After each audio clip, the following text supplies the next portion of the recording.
Greetings, heathens and naredowells. I'm Don, the philosophical Satanist. I'm joined here tonight with my familiar and main man body, and we're here to have yet another conversation on demonology. So let's begin. Now, demonology, as anyone who's paid attention to my last few videos will come to realize that demonology is an attitude game. The greatest Satanist, John Ali, the man nobody knows about, but everybody should, said one of the most prolific things: it's an immutable law of the universe. When you change the way you look at things, the things you look at change. Now, I had a couple of meaningful conversations with another demonologist. I might even consider her a demonolator. The difference between study and worship. And look, I'm going to say from the outset, I respect her. She knows her shit. She's actually a pretty cool person, regardless of what she might think of me due to our differences in approach as far as that's concerned. But we were having a conversation, and I was saying how I don't think that possession and the whole negative warning line that people give about dealing with demons, that I don't think that the main demons that people call, I don't think that they engage in these things very often. And at the end of the day, I think in the course of our conversation, so gratitude to her, I actually hit on what the danger of demonology, because I said in my last post demonology was safe, and demonology is safe. It's perfectly safe, but there is actually a danger if your mindset is wrong. Now, demons, these things are ancient spirits from that are older than man. They have traits like having a friendship with one is like having a friendship with a human, but they are their own creature as far as that's concerned, and they operate often outside of normal human lines. And if you're calling upon them with the wrong mindset, which we will get into inside this video, just give it a couple of minutes, but if you go into it with the wrong mindset, if your call is weak, if your energy is weak, if your things are, if your things, and by things I mean the things you are doing, are not appropriate, then they will not acknowledge your call, much as you wouldn't pick up a call on your mobile phone from an unregistered phone number.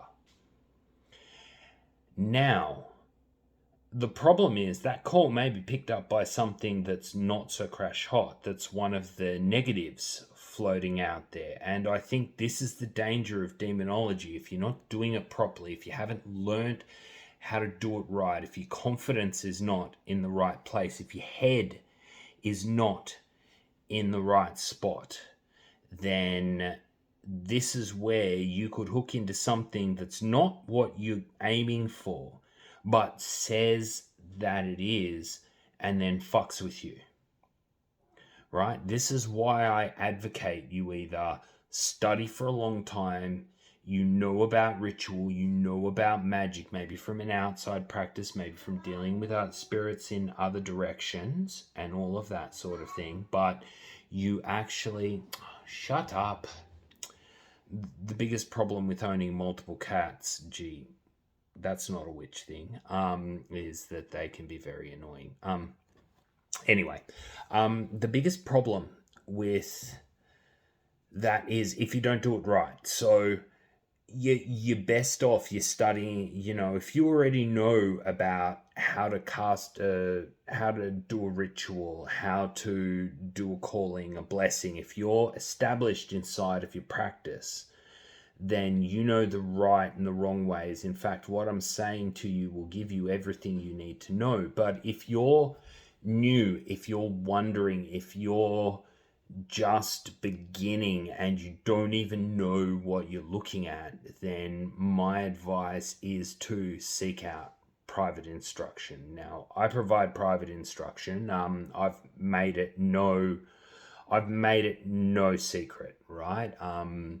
I've spent more than 20 years dealing with spirits and the supernatural. I do teach. I charge for my time. But that's money well spent, because an hour with someone who knows what they're doing will teach you more than a month of independent study in the dark can achieve. And, at the end of the day, nothing was good that was ever free. This is why I say demons, selling your soul is a mug's game, because if you hold your soul to so little value that you'll barter it away, what value would a demon have on it? So, if for an hour of your time you'd like to actually really learn the proper ways to go about doing this, ping me a message. If not, this video will give you more than enough free grounding and ability to, with a little bit of extra research, go about it yourself. So now the shameless self-promotion is out of the way. Let's get to the meat and potatoes of it. So now, I was saying that if you don't go about it properly, if your intention, your energy, your mindset, your call, if anything is weak, the demon you're trying to contact might decide that it's just not worth answering your call, in which case something more negative may pick up the phone, metaphorically. And I think this is where the problems people face come in as far as that's concerned. I don't actually think that the big chief demons, the ones people are actually contacting, I don't think that they actually waste their time engaging in these behaviors. I think it's lesser entities that actually, catch out like this. And now I'm going to take it back to my opening statement of what you think is, and when you change the way you look at things, the things you look at change. Now, most work on demonology, most study on demonology is approaching demonology from a Judeo-Christian negative perspective. They've drunk the Kool-Aid on what the Bible has to, or the church, no, not even the Bible, on what the religion of the cross has to say about what demons are, and you find all of their negatives and you don't find much of the positives and what they actually bring. Now, you be careful of a person who goes contacting something along those lines. That's an unhinged individual, because if you believe the propaganda, then these are deeply, deeply negative entities that you are contacting, and only an unhinged mind would want to contact something as inherently negative as these things are. So I think that that's a bit of a filter.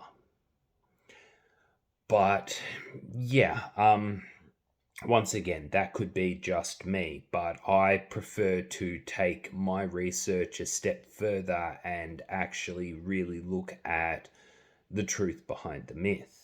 Like the demon Azazel. I've mentioned him a couple of times because he's actually quite a good demon to be getting in contact with, because he's actually quite a friendly fellow. He's very, very, very easy to deal with. And now he doesn't have a lot of the heavy religious connotation as far as that's concerned, because he was a later reference inside of one of the Bible revisions. But eventually, the whole thing of the scapegoat, and I'll leave you to look up the scapegoat rather than waste minutes explaining it. But when the scapegoat was sent out, the scapegoat was sent out to Azazel, and Azazel would absorb the sins of the community. That makes Azazel a sin eater. Sin eaters are fantastic. They take the negativity from a person's soul, absorb it into themselves, and leave that person clean. So Azazel, despite what the Bible might lay and write him up with negative connotations, Azazel is a sin eater. He's one of the most. He can purify your soul. He knows the difference between right and wrong, amongst many other things. Go looking into Azazel. But this is how, when you change the way you look at things, the things you look at change. If you had just gone by the Bible and a common Solomonic or demonologic reference, you might consider him to be an entirely evil creature, not realizing that his very nature is actually amongst the most positive that there is. And so, yeah, once again, when you change the way you look at things, the things you look at change. And I say this again and again because it's a very important thing to understand inside of magical practice, because too much negativity has been laid down upon all of these sorts of things, all of these sorts of practices. Solomonic magic, Honorius the Great, and any number of other demonological texts deal with these are negative entities, these are evil creatures. I got into a raging debate over the fact that demons are evil, and that my group that approaches them from a positive and sympathetic perspective is actually misleading people, and that people could get hurt from it. Well, I disagree.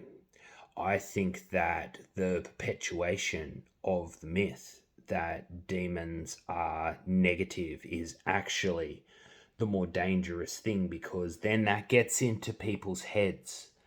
That messes with people's psychology. That has people contacting things that they think are negative, that they think are evil. You're practicing from guilt. You're practicing from fear. This guilt, this fear transfers through into your practice and will make it harder to make a positive connection as far as that's concerned. Because when you change the way you look at things, the things you look at change. I told the story about how I was pursued by an entity that I thought was entirely negative, and then I changed the way I looked at it, and it has since become my best friend and has brought innumerable benefits into my life because I changed the way I looked at it, and by proxy, it changed. Okay, so I'm going to end up this video here. It'll be interesting to this might be one you need to watch a couple of times and just soak it in as far as that's concerned. But demonology is not, it doesn't have to be a negative practice. The callings of the Key of Solomon work. I myself personally use the Key of Solomon and the structure of the rituals when calling on demons, but the protection, the caustic summoning, the binding, the abjuring with torture, the holding ransom and holding hostage, these things are unnecessary. That's a hostage situation. That's not working with a demon. And at the end of the day, demons are not our enemies. Demons are actually our friends if we give them half a chance. So I hope that the right people will draw a little bit of inspiration and a little bit more confidence and extra knowledge from this. So this is Don, the philosophical Satanist, saying, hail thyself, Shem Hamfresh, and have a beautiful day.